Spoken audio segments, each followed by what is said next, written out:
Hello and welcome to Who Are You, the Bobcats you know, the stories you don't. I'm your host, Joel Vanner, inside the podcast studio, Quinnipiac University School of Communications, and I'm joined today by my guest, Dan Greff. Dan, welcome to the show. Thank you for having me. I am very excited to be here. I am excited that you are here. Dan, I ask every guest the same first question. It's an easy question, sometimes it's a deep question, but that is, who are you? I'm Dan Greff. I'm a first-year political science and public relations 3+1 student from Long Island, New York. I work in the tech center. I am in the Legends Acapella. I do a lot of stuff around here, and I'm only a first year, so very involved in your first year. Can relate to that back when I was in school, which is like a long time ago now. But let's get back to you, Dan. Dan, growing up, tell me about him. Where are we, and what were you interested in? I was a very curious child. My mom will say it. Everybody who knew me would say it. I was always figuring things out, just, playing with everything, like playing with the doors to try to see how the hinges work. I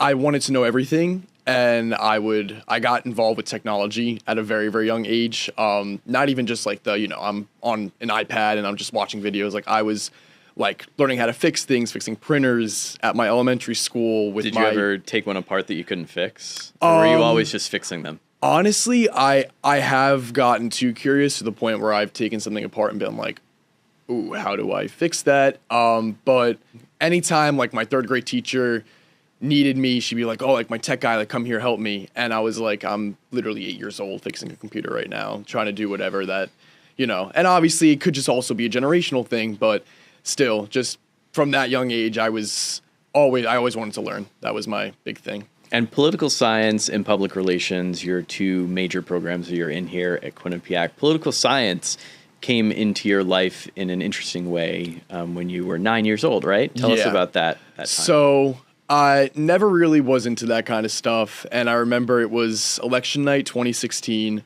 and my grandmother had lived with us in my home with my mom, and I would always go in there and sit with her. We talk, and she was one of the most influential figures in my life.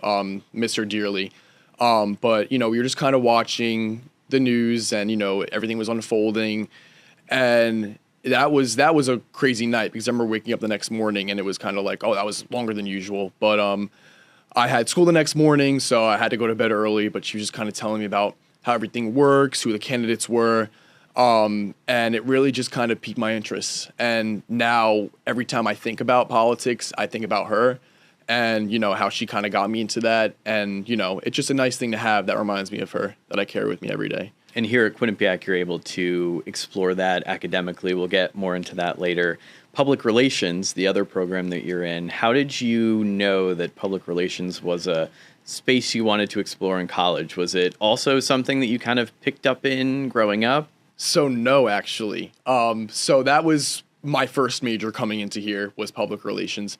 And I kind of got into that in a very, very weird way. I was in my junior year of high school, and I was year 3 of being a social media coordinator for my school's choir, year technically 1 or 2 of being marketing director from the theater program.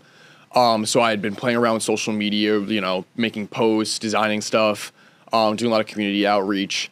And I still did not know what I wanted to do in my junior year. And, you're looking at colleges and you're going to these college fairs and they're like, oh, like, what do you want to do? And I'm like, and at that time you hadn't really considered political science as a path. So you still didn't really know. Thinking about it now, it's like, oh my gosh, like how did that not come to me? You kind of knew all along, but you didn't recognize that. Exactly. So I was just kind of walking around a college fair, and I remember seeing a bunch of like Quinnipiac hockey stuff. My friend was a huge, huge fan of just like NCAA men's hockey. She'd be like, oh, Quinnipiac's great. So I went to the table, and my admissions counselor, Curtis, was there.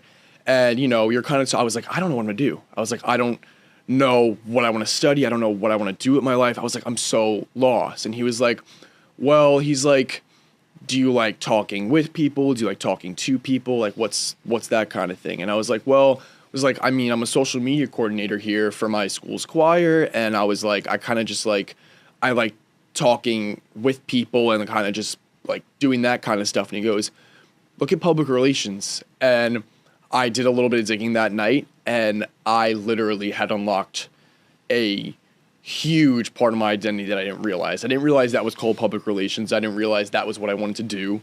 And it was just a huge revelation that I had. And not only did he help me find my major period, but he really drew me into Quinnipiac, and that's why I'm here right now. So narrowing in on public relations, having met your admissions counselor, Curtis, here at Quinnipiac, what were the next steps that you took? Did you come for an open house? Did you do an admitted students day?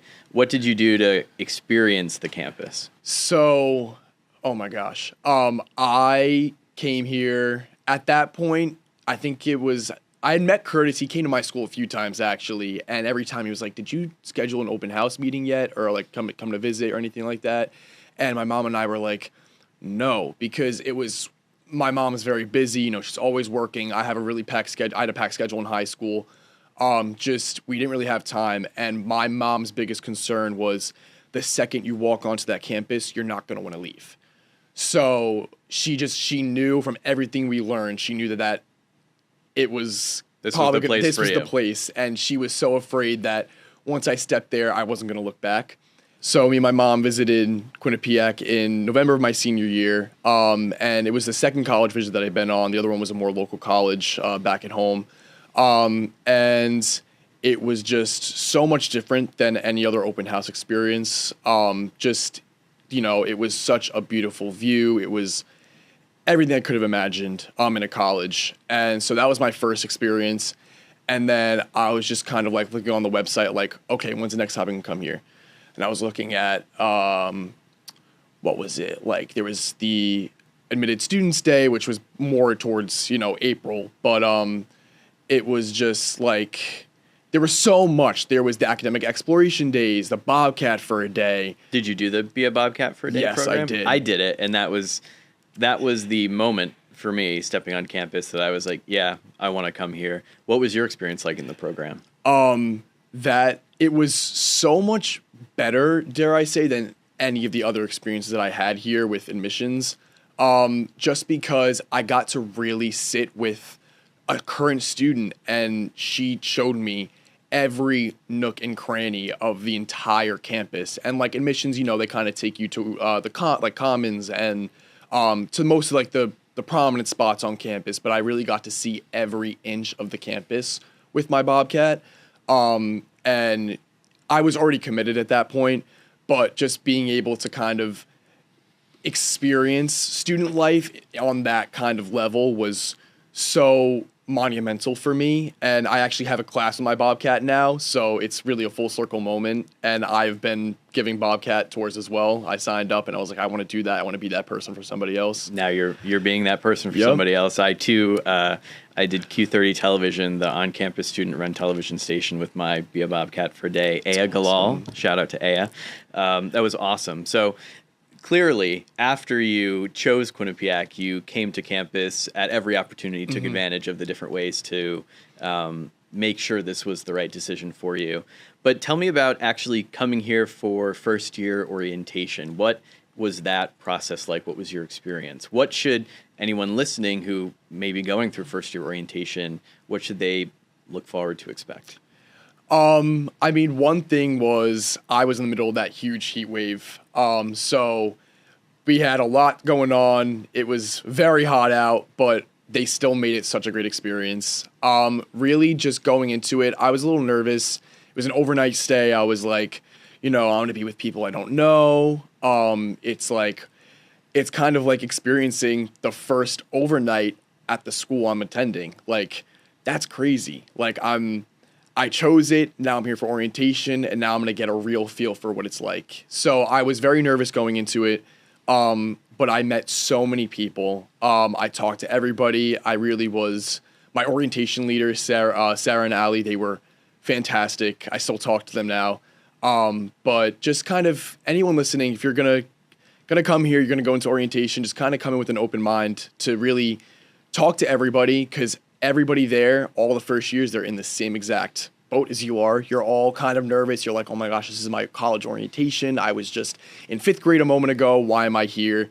But just kind of soak it in, because after that, you go home, and the next time you're back on campus is probably the first day of move-in. So it's a crazy jump. But and you have your orientation leaders who are trained. They've been through first year orientation, Exactly. and the rest of the professional staff is there. It's an awesome experience to get to know Quinnipiac before you come in, and time to take your classes. Let's actually stay with classes. Public relations and political science double major in the 3+1 accelerated dual degree program. Yeah. A lot to unpack there. What has your academic experience been like here at Quinnipiac so far? How have you adjusted to double majoring and being in an accelerated program? So I came in as a public relations 3+1, and then I had minored in political science and social media strategy. So I was already like, people were like, you're double majoring and you're in a 3+1, like, whoa. And I was like, hey, it's what I want to do. So coming in, it was, 19 credit classes, and I'd spoken to a lot of different people while I was here for different events, and also just reaching out. I reached out to a lot of alum and current students on LinkedIn, actually, while I was still like a prospective student, being like, how is the workload with a 3+1? How's this? And they were all like, because you start off your first semester with the 19 credits, you get used to it. You don't know anything different. So it was kind of like, you get used to it and you handle it, and that's that. So coming in, 7 classes, it was crazy, but I was able to handle it. And now, like, double majoring, it's like I have to worry about political science classes as well. But my workload has been pretty manageable. It's really not difficult. And you have the consultation of your academic advisor, right? Every student has an academic advisor, and then they also specialize in the area that you're studying in. So I'm sure your advisor has kind of helped make sure you're on the right track to graduate on time with all those requirements. Yeah, I'm in the comms LLC as well. So my advisor last semester was Professor Rosa Nieves. Wow, she kind of understands me on such a deep level, and she really kind of pushed a lot of my ambitions that have led me to this seat right here today. And it's only my second semester. And it's just incredible. She would always tell me, she's like, I wouldn't tell this to any student who I didn't think was ready to hear this, but she was like, just do what you want. She's like, there's so much we have so much to offer here. And I had walked into her office end of the fall semester, and I said, hey, I was like, I really want to double major in political science. And I was like, I'm going into DC for J term. I was like, but I'm just so afraid of that workload. I'm so afraid of just putting too much on my plate and just kind of falling behind. And she's like, you know what? She's like, I have this friend that I grew up with. I have this friend. I have this friend. I have a person I met here when I went to school here. They're doing this, that. They're doing freelance stuff. She's like, they're doing it. And she was like, you can do anything. And she's like, right now I can tell you, she's like, if you double major, she's like, you're on track to graduate on time. She was like, you got this. Just think about it. Go to DC and see how you feel. And then I went to DC and I filled out the declarative second major form while I was in my DC apartment. So you mentioned earlier you're in the Public Relations LLC, which is a living learning community. So you're living among other students who are in the accelerated programs. You get to live with them, study with them, just kind of experience college with them. But you mentioned in your DC apartment, was that through the QU in DC program? Yeah, it was, which shout out to Dr. Scott McLean for kind of pushing that program. I mean, I said it before previously, just to everybody I talked to, he really does a great job at pushing so many different opportunities for students that many other universities don't have. And really just being able to take advantage of that is so huge and such a benefit of being here. So originally I was like, oh my gosh, like doing the QU and DC program, my first J term of being here, I was like, that's kind of crazy. But looking back at it, just the support that Quinnipiac gives you to kind of get into that program, as well as the support of the Washington Center that we partner with, it made the experience so seamless and so easy. I roomed with like 3 different people from a bunch of different universities across the United States, which was cool. And what was a typical day like in that? So you did this in the J term, which is the January term. So it's the gap between when the fall term ends and the spring term starts. So it's condensed. Yeah. So what did you experience when you were in DC? So it was a 14-week program condensed into 7 days. Day 1, it was a wake up at like 8 a.m. They were about like 8 a.m. to 5 p.m. days. And you'd go to a seminar right downstairs in the Washington Center's Residential Academic Life building. And it was kind of like a basement, and they had a whole like kind of like almost like a lecture hall. And they'd have 2 speakers come in from various institutions around DC, whether it's like a think tank or like a financial institution, Congress. So it was fantastic to hear from inside perspectives, like about different issues. They had like different panels lined up about like immigration policy and like financial policy with tariffs, and just really so many current events it was just amazing to hear so many insights on that I didn't really get by looking at the like a standard headline on the New York Times or any other news source. So that was great. We got on-site tours. I got to tour the Capitol. I got inside the White House thanks to alum Taylor Popolars. He works for Spectrum News right now, and he is insane at what he does. It's amazing. And he was able to get us into the press room. So I got to stand at the podium in the press room, which was an experience I will probably never have again, and just an experience that I'm going to cherish for the rest of my life. So I got that through QU in DC. And it's all a guided program too. Yes. So with Scott McLean, you are guided through it. So it's something that you have support every step of the way to help you experience Exactly. Yeah. And like that was just kind of like the tip of the iceberg. There was just so much that I did on that trip. I met so many new friends from here that I kind of got to talk to and learn more about. Now whenever I see them in Tater, or I see them in the dining hall, it's like, oh, hey, like, what's up? Like, it's good to see you.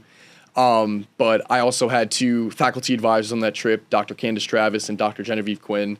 I had Dr. Quinn in the fall semester for my American government class, and now Dr. Travis is actually my advisor for my political science major.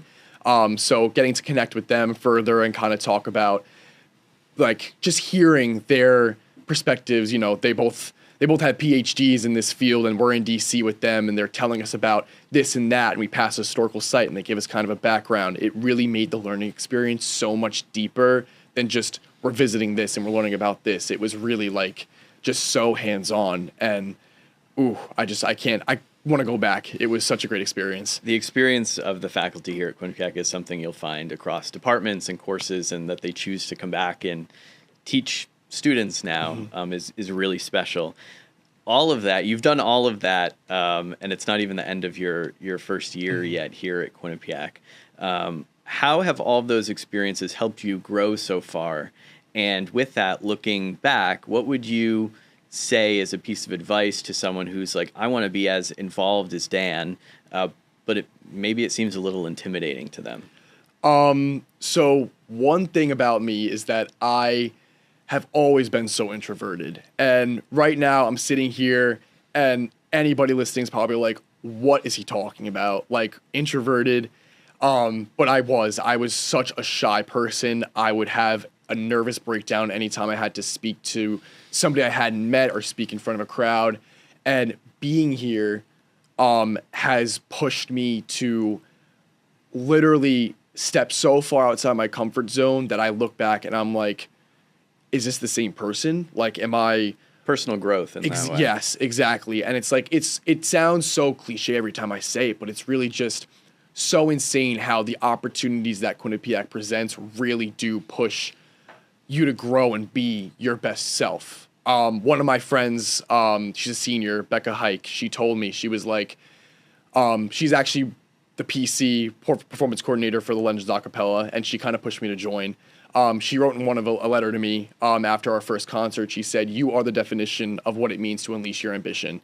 And I hold that so close to my heart because that's exactly what I wanted to do, and I'm already doing it.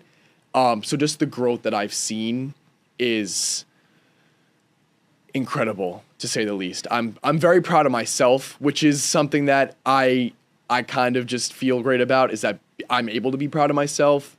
And then just for anybody who wants to come here and be as involved as I am, just do it. I mean, it's crazy. It's a crazy statement just to say just do it, but that's what I'm doing. I apply to everything. I already applied to the agency for next semester, which is crazy because I'm a first year, but I'm going to be a junior because of my 3+1, all my credits. So it's the agency is the student-run ad agency? Yes, student-run PR agency here. That was one thing I looked forward to when I was looking at the school, just kind of being able to be a part of. We had Dr. John Powers on an episode of the podcast. Yep, love him. He co-leads the agency. Yep, with Dr. Laskin now.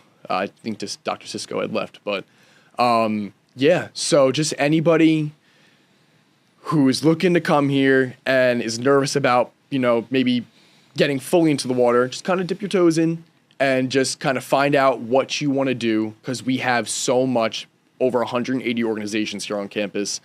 There's something for you. There's something for everybody, no matter what. Just do it and just go to every G-board meeting. Eventually, I'm looking to get into E-board for a few orgs that I'm in. I mean, PRSSA, the Legends. I'm in photography club as well. So just kind of looking to dedicate my time there and, not just kind of write stuff on my resume, but also get that real world experience from these organizations that we have. You've got it all. Yeah. General member, wanting to join the executive board. You mentioned it, over 150 plus student run clubs and organizations. Go to the involvement fair, which is held at the beginning of every term. Find your community. I think a lot of what you were saying is you found your community, and that helped elevate you, and you can give back in the different ways that you are now. Thank you, Dan, for joining me on the show and sharing your Quinnipiac experience so far, and enjoy the rest of the time you have here at Quinnipiac. Thank you so much. It's great to be here. If you enjoyed today's episode, be sure to subscribe and share, and find other episodes on Apple, Spotify, and YouTube podcasts. Until next time, when I ask my next guest, who are you? I'm Joel Vanner. Bye for now.